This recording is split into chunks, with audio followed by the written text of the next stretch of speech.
नुकत्याच घेतलेल्या पत्रकार परिषदेत शिवसेनेचे नेते महेंद्र चंडाळे यांनी आपल्यावरील सर्व आरोपांचे खंडन केले आणि इथून पुढे शिवसेनेचा पदाचा राजीनामा देत सफाई कर्मचारी म्हणूनच सेवेत राहणार असल्याचे देखील सर्वांना सांगितले. मी कामावर रुजू होतो. 2005ला मला निलंबित करण्यात आले एका गुन्ह्यामध्ये माझं नाव आल्यामुळे, आणि त्यानंतर मी जामिनावर असताना उदरनिर्वाह निधी म्हणून शासनाची जी तरतूद आहे, ज्या निलंबित कर्मचाऱ्यांना ती दिली जाते, ती देण्यात येत होती. त्याचा कालखंड हा 2006 ते 2013 फेब्रुवारीपर्यंतचा आहे. तोपर्यंत मी कोणत्याही राजकीय पदावर किंवा कोणत्याही राजकीय संघटनेत नव्हतो. त्यानंतर 2013 फेब्रुवारीनंतर मला कोणत्याही प्रकारचा निधी देय झालेला नाही आहे किंवा दिलेला नाही. तसा पूर्ण रेकॉर्ड मी महापालिकेतनं माहिती अधिकारातून मिळवलेला आहे. आणि त्यानंतर मी राजकीय पदावर काम करत असताना मी महापालिकेच्या निवडणुकी प्रक्रियेमध्ये पण नगरसेवकसाठी उमेदवारी लढवलेली आहे. आणि खऱ्या अर्थानं आत्तापर्यंत अत्यंत प्रामाणिकपणे तळमळीनं या सांगली नगरीसाठी सेवा करणारा मी एक सेवाचारी. संस्थेत असताना प्रामाणिक मी सेवा केलेली आहे. संस्था सोडून सामाजिक क्षेत्रामध्ये काम करत असताना, एका राजकीय संघटनेत काम करत असताना मी प्रामाणिकपणे काम केलेलं आहे. माझ्या मनात कुठलीही खोट किंवा पाप नाही आहे. म्हणून आजची प्रेस घेऊन परवा लागलेल्या बातमीचा मी आज रोजी खुलासा करत आहे. मी कोणत्याही पगाराची चोरी केलेली नाही आहे. मी कोणत्याही चुकीच्या पद्धतीनं महापालिकेतनं कोणत्याही प्रकारचा निधी घेतलेला नाही आहे. खऱ्या अर्थानं महापालिकेच्या काही आडमुठ्या धोरणाला मी प्रत्येक वेळी विरोध करून त्या ठिकाणी संघर्ष केलेला आहे. जर मला तिथनं काही मिळत असतं तर कदाचित मी अशा काही गोष्टी केल्या नसत्या. हे त्याचा सक्षम पुरावा आहे. आणि खऱ्या अर्थानं आपण जर पाहिला की मागच्या 2 वर्षामध्ये आपण कृष्णामाईसारखा चांगला महोत्सव या ठिकाणी साजरा करू शकलो.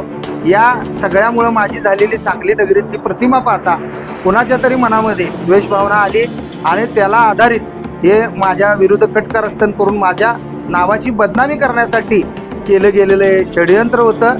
आणि खऱ्या अर्थानं त्याचे सक्षम पुरावे आज रोजी आपल्या सर्व पत्रकार बंधूंसमोर, सांगलीकरांसमोर मी ठेवत आहे.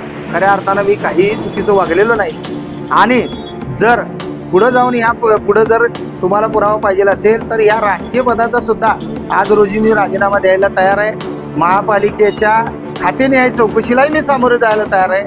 जर उद्याला जर वाटलं, माझ्या कुटुंबियांना वाटलं, तुमच्यासारख्या सहकार्यांना वाटलं की मी त्या महापालिकेत पुन्हा रुजू होऊन त्या ठिकाणी तेच सफाईचं काम केलं पाहिजे, तर मी ती सेवा करण्यासाठी पुन्हा सज्ज होत आहे.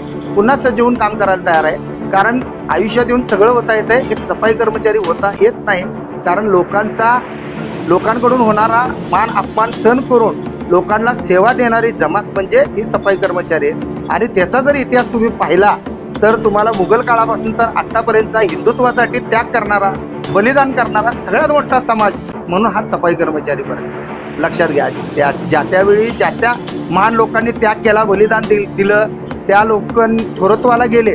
परंतु आमच्या पूर्वजांनी त्या काळी हिंदुत्वासाठी केलेला बलिदान ते आज तगायत आम्ही भोगत आहोत. आणि माहीत नाही की पुढं आणि किती भोगावं लागेल. आणि या माध्यमातून मला एक महापालिकेला सांगणं असेल की ज्या पद्धतीनं चुकीच्या वागणाऱ्या सफाई कर्मचाऱ्यांवर तुम्ही ही कारवाई केली, त्याच पद्धतीनं महापालिकेच्या या कर्मचाऱ्यांच्या विरोधात जे काही चुकीचं आपल्या महापालिकेमध्ये घडतंय त्याच्यावर पण तुम्ही त्वरित कारवाई करावी. कारण ती जी काही स्थावर मालमत्ता ती वापरतात, ते सफाई कर्मचारी क्वार्टर्स म्हणून ज्या ठिकाणी राहत आहेत त्याचा ते घरभाडा स्वरूपात त्यांच्या पगारातून कपात होते आणि परत त्यांच्याकडून घरपट्टीही वसूल केली जाते. ते अत्यंत निंदनीय गोष्ट आहे. कारण एकाच मालमत्तेसाठी 2 प्रकारचे कर घेणे हे कोणत्याही कायद्यामध्ये योग्य नाही आहे. आणि त्या लोकांवर होणारे अन्याय, त्याची होणारी आर्थिक पिळवणूक थांबवावी. कारण लाडपागे समितीच्या योजनेचा एकच या ठिकाणी प्रयत्न आहे की ह्या लोकांची सामाजिक, शैक्षणिक आणि आर्थिक उन्नती व्हायला पाहिजे. जर तुम्ही आर्थिक उन्नतीच त्यांची खोडीत काढला तर सामाजिक होणार नाही, शैक्षणिक होणार नाही.